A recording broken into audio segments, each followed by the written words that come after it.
analista político Javier Rosiles vía telefónica. ¿Qué tal, Javier? ¿Cómo estás? Muy buenos días. ¿Qué tal, mira, cómo estás? Aquí con el gusto, o más bien debería decir con mucha alegría, ¿no? Para estar con esta idea de conversar contigo y tu amable auditorio. Sí, y ¿sabes qué nos da mucha alegría también, Javier? El tema que desarrollas en tu columna de opinión, oposición metropolitana. Me parece interesante las apreciaciones que haces. Ahí tú señalas que la oposición no puede emprender una guerra frontal contra Morena en el 2024, sino que tiene que pensar en batallas electorales ganables. A ver, platícanos. Sí, mira, muchas gracias por la invitación. Pues mira, el asunto es que lo que yo encontré es un fenómeno muy interesante, Ajá. que es, hay una fuerza innegable de Morena, ¿no? Del partido del presidente que es incuestionable y le ha dado muchos triunfos pues en varias gubernaturas, en fin. Pero cuando uno revisa las grandes ciudades, la zona metropolitana, se encuentra con un país, digamos, dividido prácticamente a la mitad, ¿no? Es un fenómeno muy interesante. Destacaría en principio, por ejemplo, pues hay ciudades como Morelia, Puebla y Hermosillo, ahí en Sonora, Sí. donde ustedes estamos ahí, pues donde el ciudadano no le ha dado el voto completamente a Morena. O sea, es un fenómeno bastante interesante. Lo que yo digo, Miri, es que en el 24 pues es notorio que Morena tiene mucha posibilidad de ganar la presidencia, pero que lo que hay que observar es lo que pasa, digamos, en el nivel más local, ¿no?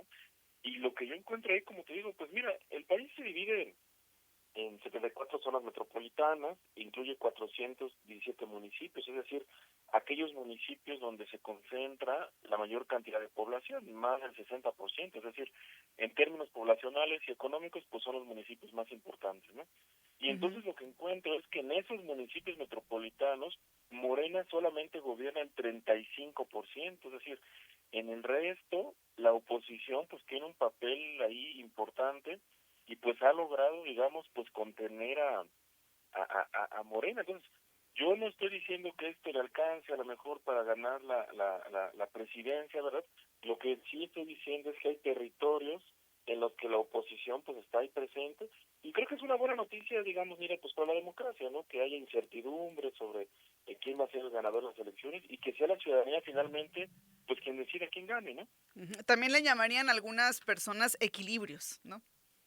Exactamente, sí, equilibrio, porque es lo que te digo, si tú revisas las elecciones, la elección presidencial, pues hay un triunfo enorme de López Obrador, avasallador diría yo, ¿no? Pero ya en los niveles locales sí notamos ahí ciertos territorios metropolitanos. Por ejemplo, Ujú. visitamos, digamos, las cuatro grandes ciudades, ¿no? Que será Tijuana, pues ahí gobierna evidentemente Morena, Iztapalapa, en la Ciudad de México también gobierna Morena, pero el tercero y cuarto, que son León y Puebla justamente, pues son territorios, son municipios donde la oposición ha logrado ganar, ¿no? Entonces, me parece que ese fenómeno es interesante, digamos, pues de atender, ¿no? Y un dato también, Ujú. estimada amiga, si me permites, es que si tú revisas, o si nuestro público revisa, quién gobierna los 50 municipios más poblados de este país, resulta que Morena gobierna en el 42% y la oposición lo hace en el 48%. O sea, de pronto me llamó la atención el dato porque es raro encontrar, digamos, algún contexto en el que la oposición le gane a Morena, pero bueno, entonces esto me hace ver que pues la oposición tiene rostro, digamos, metropolitano, ¿no? Entonces que en las grandes ciudades es donde ha habido esta resistencia, por decirlo así, al fenómeno de Morena. Entonces, bueno, pues esto nos lleva, me parece a mí, pues a un escenario muy complejo, ¿no? En el 2024, donde habrá que atender no solamente la elección presidencial, sino también ver lo que pasa, estimada Mira, pues en los demás niveles, porque hay que tomar en cuenta que en 31 estados se elegirán diputados locales, ¿no? Entonces, Ujú. una elección bastante compleja y siempre decimos lo mismo, ¿no? Pero ahora otra vez la elección más grande de la historia por el número de cargos que están en disputa, ¿no? Ujú. Y además está interesante porque la gente diversifica su voto, ¿no? Y mencionabas ahorita el caso de Hermosillo. Acá tenemos que está gobernando la oposición en el ámbito municipal, pero en el ámbito estatal, pues gobierna Morena, ¿no? Y la gente ha tendido a votar también de esa manera durante los últimos años o durante las últimas elecciones, ¿no? Entonces, Javier, tú sostienes que sería más fácil que la oposición centrara sus ojos en continuar o a lo mejor en hacer más trabajo en el ámbito local, en los municipios.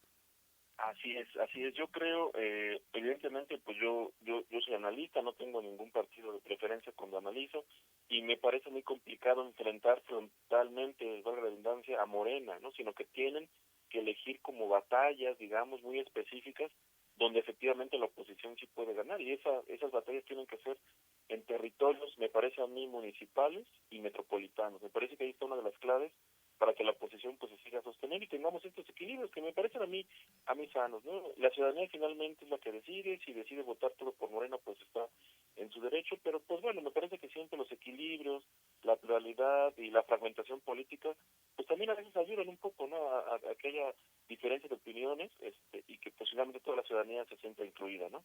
¿Cuáles son las sorpresas que pudiera haber desde tu punto de vista en 2024, Javier? Pues mira, hay casos, me la pones muy difícil, Ajá. Miriam, siempre. Mira, yo diría que hay que observar las gubernaturas, Miriam, porque por ejemplo están en juego 8 gubernaturas y está en juego la Ciudad de México, ¿no? Fíjate que es curioso, la Ciudad de México no hay tanta claridad de que Morena la gane, la oposición ha ido avanzando bastante bien, pese a que está Claudia Sheinbaum, que es una cosa importante, ¿no?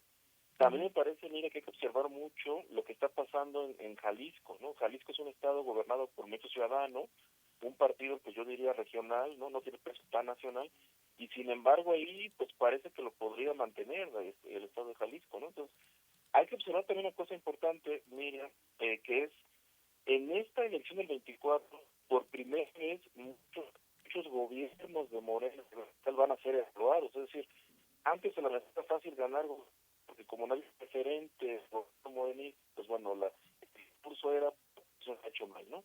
Pero Ujú. ahora por primera vez Puebla, en otros estados, se va a evaluar cómo han funcionado los gobiernos, ¿no? Entonces, ahí hay que tener atención a ver si la gente valora bien los gobiernos y entonces les da continuidad, o si los valora mal y de plano cambia por partidos opositores, ¿no? Pues va a ser la primera prueba de fuego entonces en estos ejemplos o en estas entidades que nos compartes, Javier. Muy interesante me parece esta columna de opinión. ¿En dónde o cómo te seguimos, Javier, para seguir la pista de estas columnas y estas opiniones que siempre nos compartes?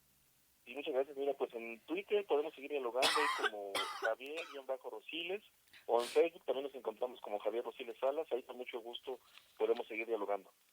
Muchísimas gracias, como siempre, un saludo desde acá, desde Sonora. Ya sabes, Javier, que es un placer siempre tenerte y escuchar tus puntos de vista sobre los temas que siempre abordas. Muchas gracias. Gracias, Miriam, y pues que sea un día alegre para todos. Abrazos. Gracias, igualmente.